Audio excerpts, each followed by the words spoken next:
Boule Fateh, abonnez, Sikasida Plus TV. Merci mes amis, abonnez-vous et partagez les vidéos. Vie et œuvre de Sri Abdur Rahman Baqi.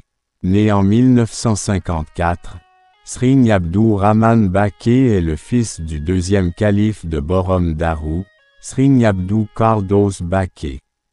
Son père donna son nom à Sri Abdur Rahman Baqi, fils de Mam Tiernou Baqi, qui était établi à Touba Daru Marnan. Dès le bas âge, il fut confié à Sri Habibou à Touba pour son initiation au Saint-Coran. C'est là-bas où Sri Abdul Ahad, fils et troisième calife de Cheikh Ahmadou Bamba, a fait sa connaissance. En effet, Cheikh Abdul Ahad cherchait un livre qu'il ne trouvait plus et dont il avait besoin.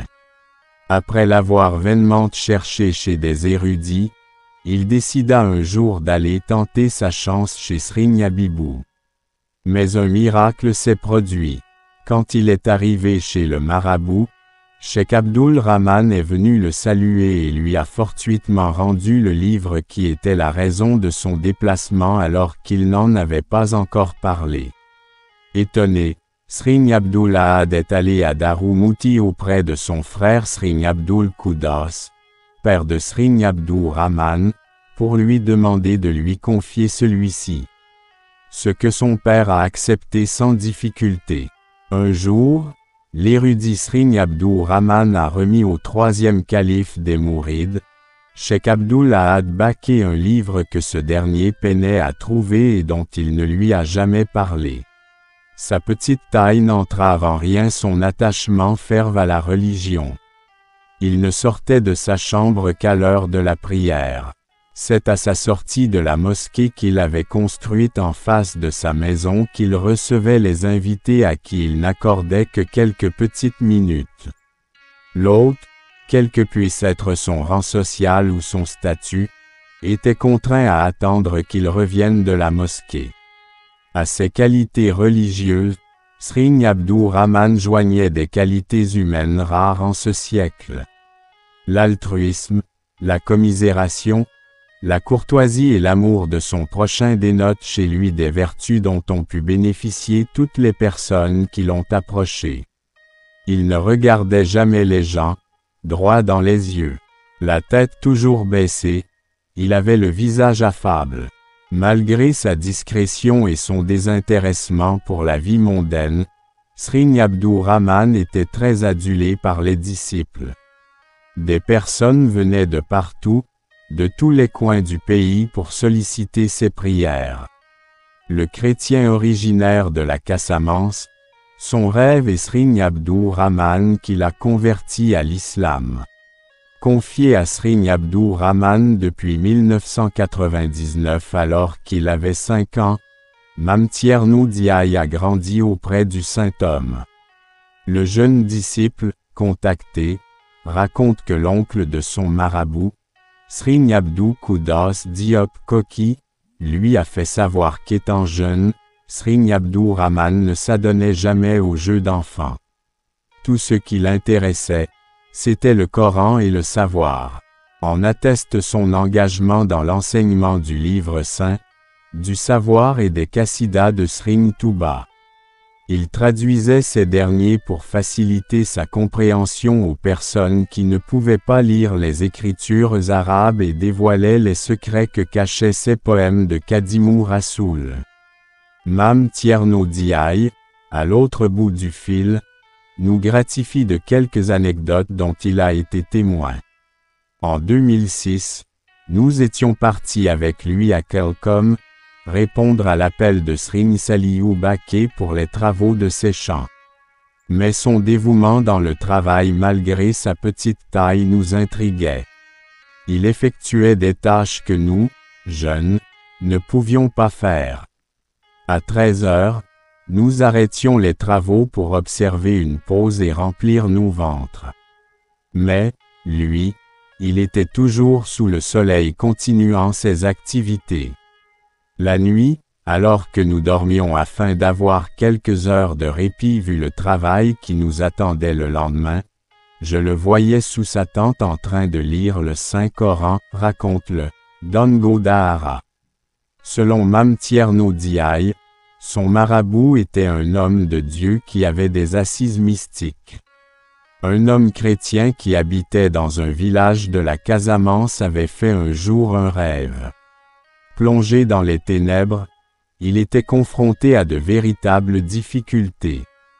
Tout d'un coup, un homme de petite de taille, tout de blanc vêtu, est venu à sa rescousse l'extirper de l'obscurité.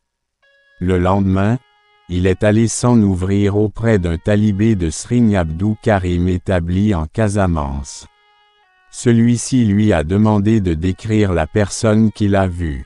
À la fin de ses explications, il lui a demandé d'aller à Daroumouti et demander Serigne Abdou Rahman parce que ses explications renvoient à celui-ci. Ce que l'homme a fait. Quand il est arrivé dans la deuxième capitale du mouridisme et conduit chez Serigne Abdou Rahman, les chambellans l'ont installé dans la chambre réservée aux hôtes avant de lui demander d'attendre que le marabout sorte à l'heure de la prière afin qu'il soit reçu.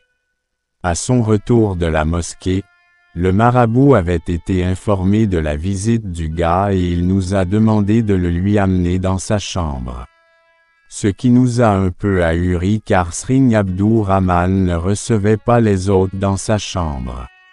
Dès que le gars a vu Serigne Abdou Rahman, il est tombé en transe disant que c'est la même personne qui l'a sauvé dans son rêve. Le marabout a subitement souri.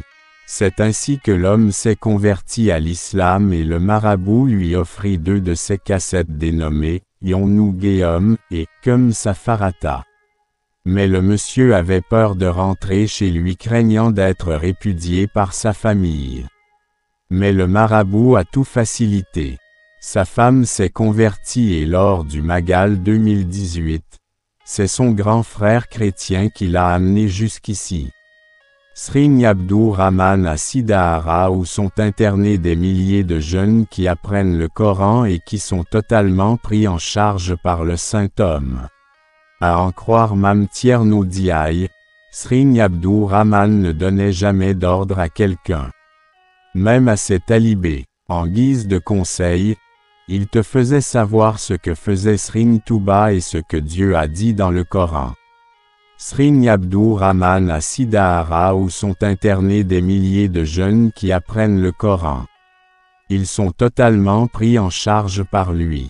Selon notre interlocuteur, ce sont des enseignants aguerris qui sont recrutés pour inculquer du savoir aux apprenants. Chaque 2 mois, des personnes exclusivement chargées de superviser la qualité de l'enseignement viennent dans les daharas. Si des retards sont décelés sur le niveau du disciple, l'enseignant est renvoyé. Aussi, renseigne-t-il, le disciple ne se limite pas seulement à l'apprentissage du Coran. Ils vont dans les champs à l'hivernage.